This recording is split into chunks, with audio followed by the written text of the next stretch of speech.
परिवर्तन संसार का नियम है। जिसे तुम मृत्यु समझते हो वही तो जीवन है। एक क्षण में तुम करोड़ों के स्वामी बन जाते हो और दूसरे ही क्षण में तुम दरिद्र हो जाते हो। तेरा मेरा छोटा बड़ा अपना पराया मन से मिटा दो, फिर सब तुम्हारा है और तुम सबके हो। हे अर्जुन, सभी प्राणी जन्म से पहले अप्रकट थे और मृत्यु के बाद फिर अप्रकट हो जाएंगे। केवल जन्म और मृत्यु के बीच प्रकट दिखते हैं। फिर इसमें शोक करने की क्या बात है? जैसे इसी जन्म में जीवात्मा बाल, युवा और वृद्ध शरीर को प्राप्त करती है, वैसे ही जीवात्मा मरने के बाद भी नया शरीर प्राप्त करती है। इसीलिए वीर पुरुष को मृत्यु से घबराना नहीं चाहिए। ना यह शरीर तुम्हारा है, ना तुम शरीर के हो।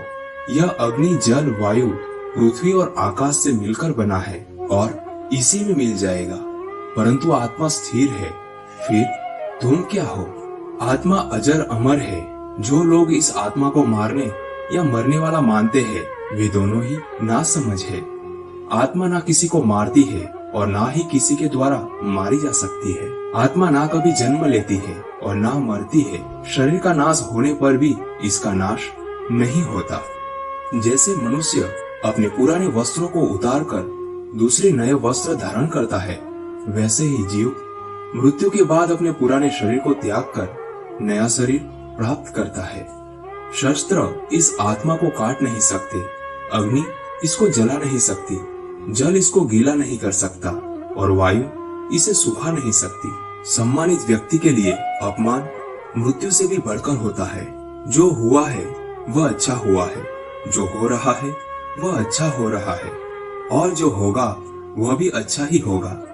तुम भूत का पश्चाताप ना करो और भविष्य की चिंता ना करो।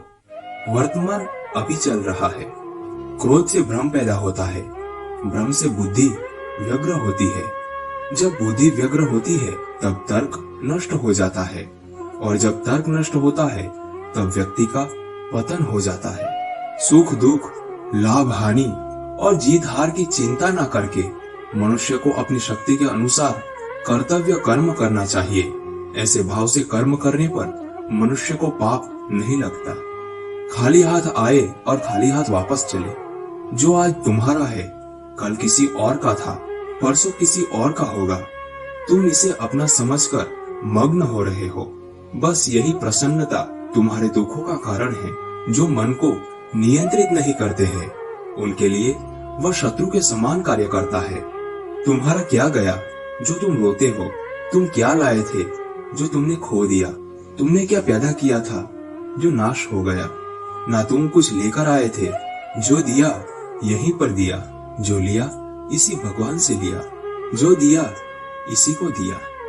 वह जो मृत्यु के समय मुझे स्मरण करते हुए अपना शरीर त्यागता है वह मेरे धाम को प्राप्त होता है। इसमें कोई संशय नहीं है। किसी दूसरे के जीवन के साथ पूर्ण रूप से जीने से अच्छा है कि हम अपने स्वयं के भाग्य के अनुसार अपूर्ण जिए।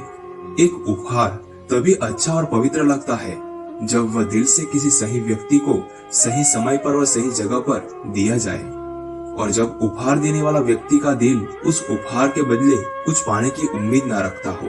आत्मज्ञान की तलवार से काटकर अपने हृदय से अज्ञान के संदेह को अलग कर दो। अनुशासित रहो, उठो। मनुष्य अपने विश्वास से निर्मित होता है। जैसा वो विश्वास करता है वैसा वो बन जाता है। धन्यवाद।